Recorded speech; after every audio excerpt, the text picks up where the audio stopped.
Assalamualaikum warahmatullahi wabarakatuh.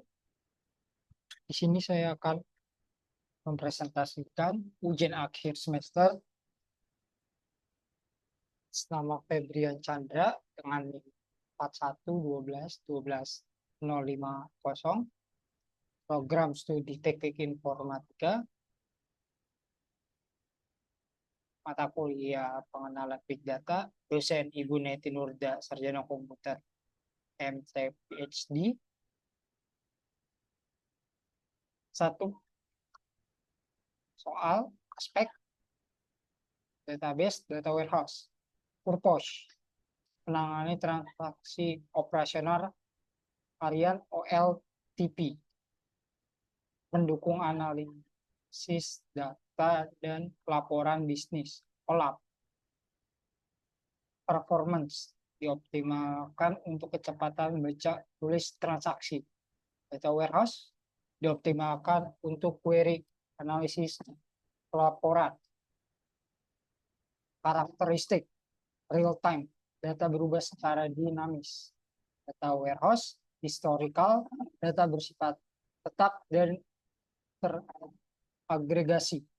Skema normalize, GNF untuk efisiensi penyimpanan.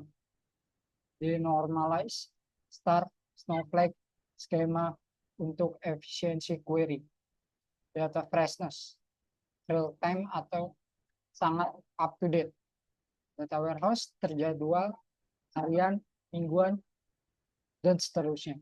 Tidak real time. Usage digunakan oleh aplikasi operasional dan penggunaan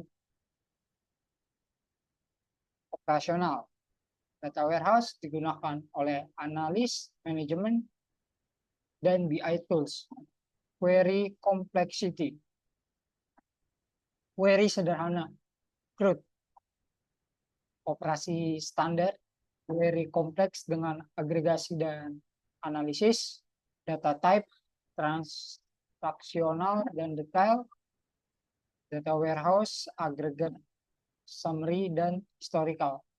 Data aggregation jarang digunakan, sering digunakan untuk analisis data warehouse. Data transformation minimal langsung dari input pengguna. Data warehouse, ekstraksi, transformasi, dan pemuatan ETL. Data volume relatif kecil per transaksi, sangat besar mencakup data historis, data latency rendah, real time tinggi berdasarkan jadwal ETL. Data granularity, detail dan spesifik, data warehouse, ringkasan, dan tingkat agregat. Data model, relational ER model, multidimensional, dimensi dan fakta. Dua, soal nomor dua, Apache Kafka merupakan platform streaming data yang terdistribusi yang dirancang untuk menangani aliran data real time dalam jumlah yang besar. Kafka bekerja sebagai message broker yang kemungkinan data dikirim dan konsumsi secara kontinu oleh berbagai sistem secara terdistribusi. Keunggulan Apache Kafka dibanding ETL berbasis batch. Satu, real time processing. Dua, scalability. Tiga, fault tolerant. Empat, high throughput. Lima, durability. B, tantangan utama saat melakukan backfilling data pada sistem berbasis Kafka. Duplicate message, out of order processing, load spike, state management complexity.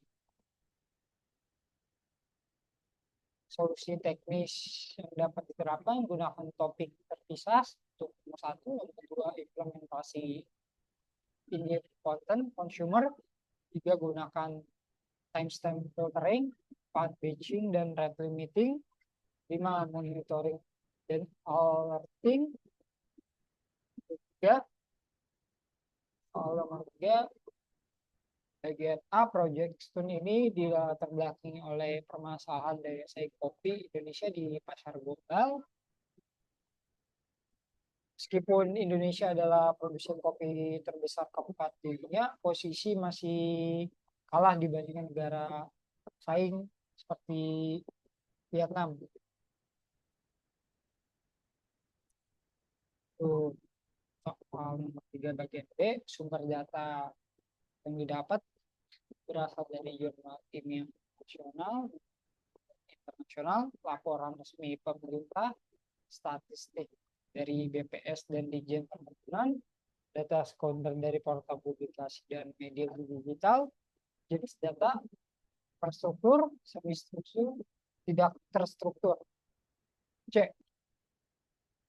Karena proyek ini berbasis studi literatur dan analisis kualitatif, tools yang digunakan Google Scholar dan ResearchGate, Microsoft Excel, Canva dan PowerPoint, Microsoft Word.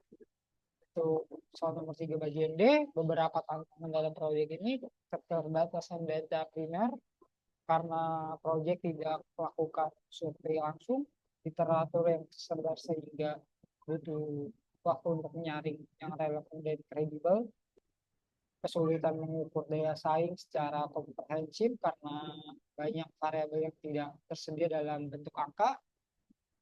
Solusinya fokus pada pendekatan deskriptif analitis, menggunakan metode content analis untuk membedah literatur, mengintegrasikan data dari berbagai sumber terpercaya seperti BPS, Kementan, dan jurnal internasional maupun nasional. Untuk bagian E, beberapa insight pertama dari Project Stone ini, Indonesia memiliki keunggulan komparatif RCA lebih dari satu. Faktor penghambat daya saing meliputi sektor hulu sampai dengan hilir. World of Coffee 2025 menjadi momen strategis untuk transformasi sektor kopi nasional. Selanjutnya pentingnya pendekatan berbasis data dalam perencanaan produksi, pemasaran, dan branding kopi Indonesia secara global. Untuk bagian F, soal nomor 3, pelajaran paling berharga adalah pentingnya riset literatur yang mendalam untuk memahami konteks global dan lokal dalam satu isu industri. Kolaborasi tim yang sangat penting untuk membagi tugas memperkaya perspektif analisis. Data bukan hanya angka, tetapi bisa menjadi alat untuk mengungkap strategi kebijakan yang efektif, belajar memahami konsep daya saing dari berbagai sudut pandang, ekonomi, kebijakan, agrikultur, dan teknologi.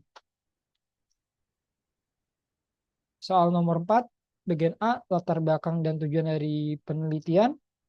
Latar belakang, deforestasi di Sumatera Selatan sekitar 2 juta hektar per tahun akibat konversi lahan, urbanisasi, kebakaran, dan ekspansi perkebunan seperti sawit.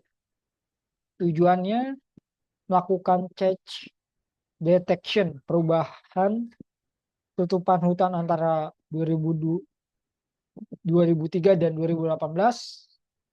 Nomor 2, menentukan potensi ekstensi area hutan berdasarkan klasifikasi zonasi hutan Indonesia.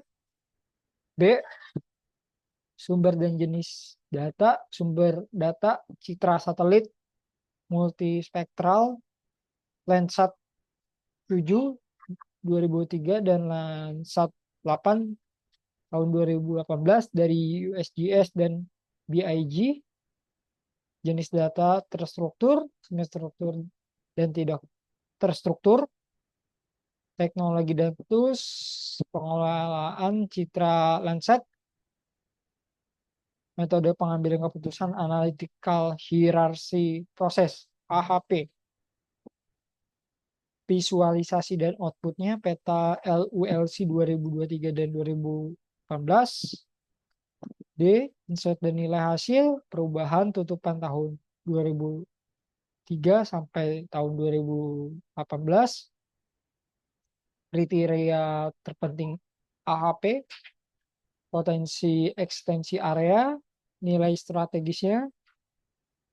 potensi pengembangan lebih lanjut, data temporal lebih detail, menggunakan citra dengan interval lebih pendek, 2 keterlibatan stakeholder lebih luas, 3 integrasi faktor tambahan, 4 otomasi proses, 5 PR, visual interaktif, 6 monitoring lanjutan. Sekian ujian akhir semester saya. Assalamualaikum warahmatullahi wabarakatuh.